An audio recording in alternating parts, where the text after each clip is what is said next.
बच्चों, class 8 mathematics में पिछले वीडियो तक हम कंपाउंड इंटरेस्ट के दो फार्मूले के बारे में डिस्कस किए थे जो कि एक्सरसाइज 8.3 से पहले हैं। हमने बात किए थे कि कंपाउंड इंटरेस्ट एनुअली कैसे फाइंड करना हो।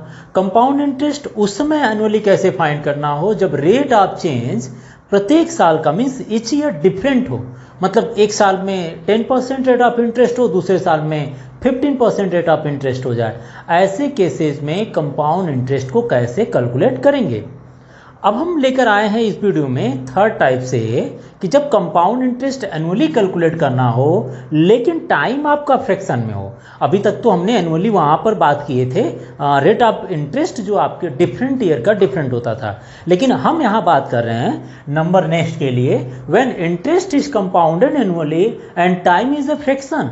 मतलब जैसे आपसे पूछ दिया कि आपने 10,000 रुपीज़ डिपॉजिट कर रहे हैं, आप 10 एंड 3/5 ईयर्स बाद आपको कितना रुपीज़ मिलेगा, या 2.5 साल बाद या 2.5 ईयर बाद 10,000 रुपीज़ डिपॉजिट करने पर आपको कितना अमाउंट मिल रहा है। अगर ऐसा कुछ पूछता है तब के लिए क्या करना होगा। इसका मतलब हम टाइम के बारे में बात कर रहे हैं कि जब टाइम आपके 2.5 साल 2.5 ईयर्स की बात कर रहा है, तो जब टाइम फ्रैक्शन में हो तब आप कैसे अमाउंट को कैलकुलेट करेंगे। ठीक है ना। मान लेते हैं कि व्हेन टाइम हमारे पास गिवन हो, व्हेन टाइम सपोज कीजिए 2.5 ईयर हो, ठीक है, when time is in fraction form, तो ऐसे case to then amount A is equal to देखिए ये हो जाता है P for principal 1 plus R/100 whole to the power 2, and जो फ्रैक्शन पार्ट होगा, फ्रैक्शन पार्ट क्या है, हाफ है, तो इसको लिखेंगे 1 प्लस 1/2 R/100। ये आपको कैलकुलेशन करने के लिए जब फ्रैक्शन फॉर्म में देता है तो उस समय अमाउंट निकालने के लिए जो होल ईयर्स होगा उसको तो आप लिखेंगे, लेकिन जो फ्रैक्शन वाला पार्ट होगा वो रेट ऑफ इंटरेस्ट के साथ मल्टीप्लाई हो जाता है। तो ये हो गया इतना रुपीज़ आपका अमाउंट जब आपके टाइम फ्रैक्शन फॉर्म में दिया हो। और कंपाउंड इंटरेस्ट तो आप निकाल ही लेंगे क्योंकि जब अमाउंट निकल गया तो compound interest is equal to whole amount means A minus कर देते हैं, ए माइनस प्रिंसिपल हो जाएगा। तो compound interest is equal to amount minus principal.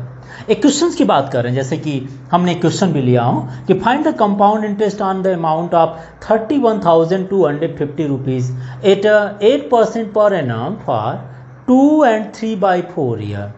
ठीक है, 2-3/4 ईयर्स के लिए, मतलब 2 ईयर्स कम्प्लीटली है, बाकी 3/4 ईयर फ्रैक्शन फॉर्म में है। तो ऐसे केसेस में यहाँ पर अगर इस क्वेश्चन का सोल्यूशन देखें, सोल्यूशन ऑफ दिस क्वेश्चन, तो यहाँ देखिए प्रिंसिपल दिया है, प्रिंसिपल को रिप्रेजेंट किससे करते हैं, principal is P which is 31,250 rupees है, and rate of interest R is equal to 8% rate of interest है, एंड टाइम मेंशन किया, देखिए time which is denoted by N which is 2 and 3/4 years are given है। ठीक है, ये तो हमारे डाटा होंगे जो कि गिवन है। अब हम अमाउंट को सबसे पहले फाइंड करेंगे, बाद में कंपाउंड इंटरेस्ट निकाल लेंगे। ठीक है, तो चलिए अमाउंट निकालते हैं भाई। अमाउंट हम डायरेक्टली ए लिख देते हैं, ठीक है, which is equal to P 1 plus formula देखिए R/100, पहले टाइम के अकॉर्डिंग डिस्ट्रीब्यूट कर लेते हैं। टाइम आपके पास है 2 and 3/4 है, तो यहाँ पर 2.5 था तो 1/2 R के साथ मल्टीप्लाई हो गया था। ठीक है, देख लीजिएगा, ऐसे ही मैं यहाँ इसको लिख रहा हूँ, क्या लिखूंगा 1 plus R/100 and whole to the power 2। ठीक है ना, जैसे 2 लिखा था एंड हाफ ईयर लिखा था। और फिर क्या लिखेंगे 1 प्लस, यहाँ देखिए टाइम आपके फ्रैक्शन फॉर्म में है तो यहाँ पर लिख दिया जाएगा 3/4 R/100।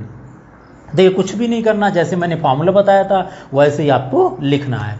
अब आप आ जाइए amount is equal to, now principal कितना लिख लीजिए 31,250 and 1 plus R is equal to rate of interest 8% का है, तो मैं यहाँ लिख दिया 8% अपॉन 100 का होल स्क्वायर। और यहाँ पर देख लीजिए 1 plus 3/4 into rate of interest 8 हो गया और यह आ गया 100। ठीक है, कोई दिक्कत नहीं है। अब आप आ जाए कैलकुलेट करने के लिए, तो amount is equal to amount is equal to आ जाएगा 31,250। इसको कुछ कैलकुलेट कर लेते हैं, थोड़ा इजी हो जाएगा। तो मेरे हिसाब से 4 2 ज़ा 8 है ना, 4 2 ज़ा 8 एंड 4 2 ज़ा 8, 4 5 ज़ा 20, 25 टाइम्स। तो 25 का एलसीएम ले लीजिए 1 के साथ, तो 25 इंटू 1 इज 25 एंड 25 प्लस 2 कितना होगा, 27 हो जाएगा। मतलब अगर इसका एलसीएम लेकर अगर आप सॉल्व करेंगे तो यह आ जाएगा 27/25 का होल स्क्वायर।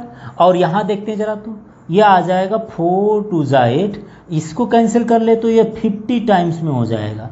और अगर एलसीएम लेते हैं इन दोनों का तो 50 into 1 is 50 and 50 plus 3 is equal to 53/50। देखिए मैंने कुछ नहीं किया, 1 और 50 का एलसीएम ले लिया जो कि 50 होगा, और एलसीएम लेने के बाद 50 का 1 से मल्टीप्लाई कर दिया। मतलब समझ लो इसका इससे कर दीजिए, इसका इससे कर दीजिए, और बेस कितना बचेगा, 1 इंटू 50, 50 हो गया।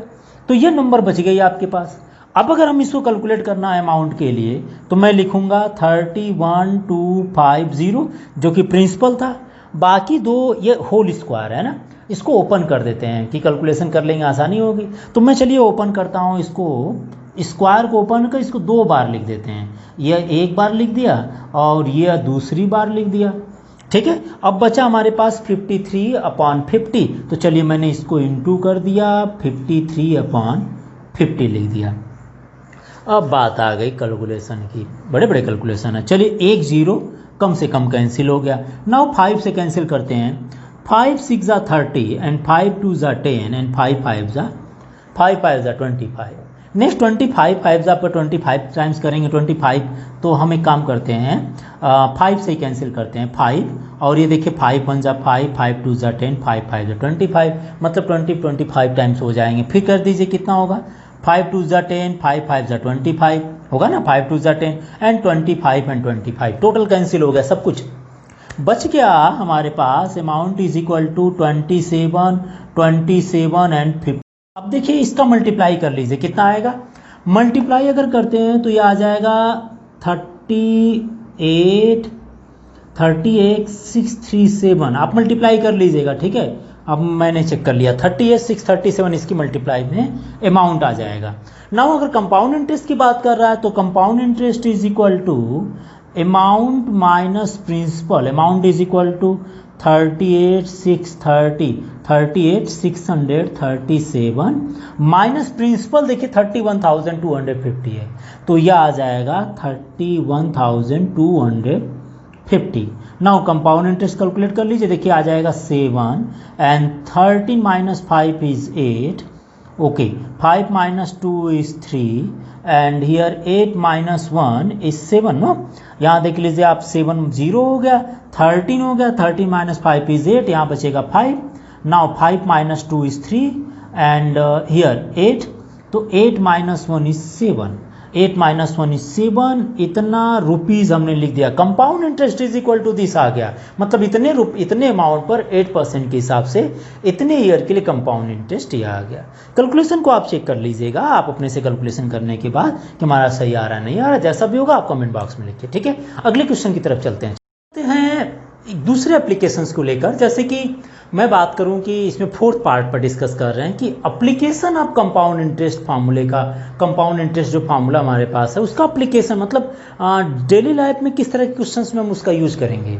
तो डेली लाइफ की अगर बात करें, इसके एप्लीकेशन की बात करें तो देखिए जैसे मान लीजिए आपके ही गांव की बात करें, आपके विलेज की बात करें, तो आपके विलेज में सपोज कीजिए 2015 में 10,000 पॉपुलेशन थी, ठीक है।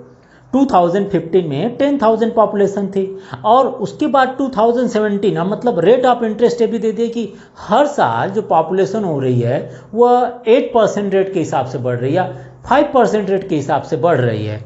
10,000 पॉपुलेशन 2015 में थी और rate of interest of population मान लीजिए 5% है, 5% एनुअली है। तो आपसे पूछा जाए कि 2017 में पॉपुलेशन कितनी हो जाएगी, इसका मतलब 2017 में पॉपुलेशन इंक्रीज करेगी। तो एप्लीकेशन इस तरह से होती है कि अगर हमारे गांव के, हमारे सिटी के या हमारे देश की, कंट्री की पॉपुलेशन 10 साल बाद पूछे और पिछला डाटा दे दिया हो कि इस रेट से पॉपुलेशन बढ़ी है और उसके बाद साथ ही साथ इतना पॉपुलेशन उस समय था, तो आज से 10 साल बाद हमारे सिटी या हमारे कंट्री की पॉपुलेशन कितनी हो जाएगी। ठीक है। दूसरी चीज़ है डिप्रिसिएशन का नाम आता है। डिप्रिसिएशन मतलब डिक्रीज। जैसे क्वेश्चन में इस तरह से पूछ सकते हैं, जैसे एक क्वेश्चन मैंने नोट कर लिया हूँ, इंक्रीज अगर कंडीशन कहता है कि इनकेस पॉपुलेशन इंक्रीज कर रहा है तो इंक्रीज के लिए तो फॉर्मूला अप्लाई कर लेंगे।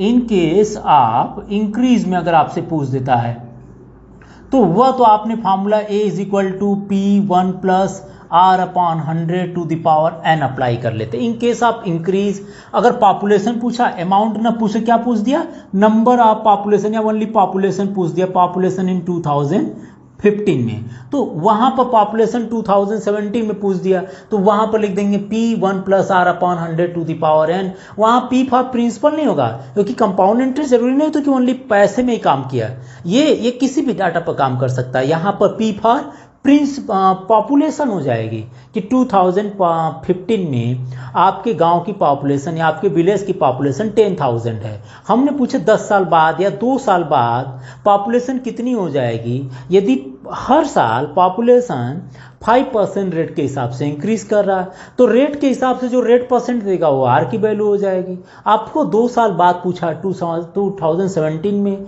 जबकि पॉपुलेशन अभी 2015 का गिवन है, तो 2 साल का अंतर हुआ तो एन की वैल्यू 2 हो गई और पी की वैल्यू जो उस समय पॉपुलेशन जो होगी। तो ये तो हो गया जब कोई पॉपुलेशन 2 साल बाद इंक्रीज करने के पूछ दिया। और दूसरा एप्लीकेशन में यूज कर सकते हैं जैसे डिक्रीज के लिए। डिक्रीज में से मान लीजिए जैसे क्वेश्चन लिया हूं, the population of A town 2 years ago was 62,500. Due to migration to city, it decreases every year at the rate of 4% per annum. Find its present population. देखिए पॉपुलेशन जो है 2 साल पहले किसी सिटी की पॉपुलेशन, किसी सिटी की 2 साल पहले कितना लिखा है 62,500। ड्यू टू माइग्रेशन, माइग्रेट मतलब कुछ लोग गांव छोड़कर चले गए, ठीक है। माइग्रेशन होने पर पॉपुलेशन जो रेट ऑफ डिक्रीजमेंट जो पॉपुलेशन का है वो 4% के हिसाब से हो रहा है। तो उसने पूछा कि अब आप बताइए प्रेजेंट पॉपुलेशन कितनी हो जाएगी, क्योंकि यहाँ दिया population of A town 2 years ago was इतना था, तो इसमें प्रेजेंट पॉपुलेशन कितनी रही होगी। 2 साल पहले 62,500 था भाई, 4% के हिसाब से हर साल लोग छोड़ ही दे रहे हैं, तो जाहिर सी बात है इसमें पॉपुलेशन तो और कम हो गई होगी। तो ऐसे में ये देखिए इंक्रीज की बात कर दिया तब तो ये फार्मूला अप्लाई कर लेंगे, और इन केस आप डिक्रीज की बात कर दिया क्या करेंगे, इन केस आप डिक्रीज इन पॉपुलेशन, ठीक है ना, डिक्रीज इन पॉपुलेशन, मैंने पॉपुलेशन का एग्जांपल लिया, आप कुछ भी ले सकते हैं, कोई भी एग्जांपल ले सकते हैं। तो ऐसे में in case of decrease in population formula apply करेंगे P1 minus R/100 and to the power n। ये देखिए इस तरह से निकाल सकते हैं। पॉपुलेशन 2 साल पहले का पूछ दिए कितना हो सकता है, तो आप फार्मूला अप्लाई कर लीजिए, माइनस लगा दीजिएगा, फार्मूला वहीं अप्लाई होगा अमाउंट वाला ही, बट यहाँ माइनस लग जाएगा। और इन केस आप अगर इंक्रीज इन पॉपुलेशन ने पूछ दिया तो फार्मूला वहीं लग जा रहा है, जब बस यहाँ पर प्लस हो जा रहा है, ठीक है ना। अब हम अगर इसे कैलकुलेशन की बात करें तो इसका सोल्यूशन भी आप लोग नोट कर लीजिएगा। देखिए population 2 years ago was P is equal to, मान लीजिए P फॉर पॉपुलेशन हो गया बिफोर मतलब 2 years ago 62,500 and the N is equal to 2 years mention किया है, N is equal to 2 years है, and rate of interest R is equal to given also 4% है। तो इट्स प्रेजेंट पॉपुलेशन पूछा है तो आप लिख दीजिएगा, क्या लिखेंगे यहाँ पर आप लिख दीजिएगा present population of the city, पूछा टाउन है तो प्रेजेंट पॉपुलेशन ऑफ टाउन लिख दीजिए। तो हमने only present population is equal to P and 1 minus R/100 whole to the power n। और present population P is equal to 62,500, 1 minus R is equal to 4% है तो 4/100 and n is equal to 2 year ले लेंगे, ठीक है। और अगर इसको कैलकुलेट करते हैं तो देखिए पहले तो कैंसिल हो जाएगा 25 टाइम्स, तो यह आ जाएगा 62,500, एलसीएम ले लीजिएगा नाउ 25, सो 25 1 जा 25 एंड -1 इस 24 बच जाएगा। देखिए 25 का 1 से मल्टीप्लाई कर लीजिए, जितना आएगा उसको -1 कर लीजिएगा, तो यह आ जाए कितना 24 का होल स्क्वायर अपॉन 25, मतलब ये टोटल डाटा बचेगा होल स्क्वायर में। तो अब आप इसके प्रेजेंट पॉपुलेशन की बात कर रहे हैं, तो present population is equal to 625,000 और स्क्वायर को ओपन कर लीजिए, नहीं तो फिर मल्टीप्लाई करनी पड़ेगी 2 बार 3 बार, तो आप 2 बार के लिए हमने स्क्वायर को ओपन कर दिए। और ये देखिए 25 5 अगर आप 5 से ही कैंसिल करना चाहते हैं, आपको टेबल नहीं आता, नहीं तो 25 × 25 टाइम्स आपके 625 हो जाएंगे, ठीक है ना। 625 हो जाते हैं और फिर से 25 का 625 एंड 00 भी, बिकॉज 00 नहीं कैंसिल हुआ, फिर 25 कैंसिल कर लीजिए तो 1000 आ जाएगा। नाउ 100 इंटू 24 एंड 24 एंड 24, सो 4 4 जा 16 एंड 4 2 जा 8 1 9, 2 4 जा 8 एंड 2 2 जा 4 आ जाएंगे 6 9 8 17 एंड 4 1 5, तो मल्टीप्लाई कर लेंगे तो ये आ जाएगा 576 एंड 00, तो नाउ पॉपुलेशन ये आ जाएंगे आपके 576 एंड 57,600। तो population at present time of that town was 57,600 है। तो इस तरह से कैलकुलेशन जहाँ डिप्रेसिएशन हो, जहाँ डिक्रीज पॉपुलेशन में हो, वहाँ पर भी उसका अप्लीकेशन मतलब ये फार्मूले अप्लाई कर सकते हैं। तो हमने फार्मूले सभी टाइप्स के डिस्कस कर लिए। अब हम चलेंगे एक्सरसाइज 8.3 लेकर, आप एक बार इसको कम्प्लीटली नोट कीजिएगा।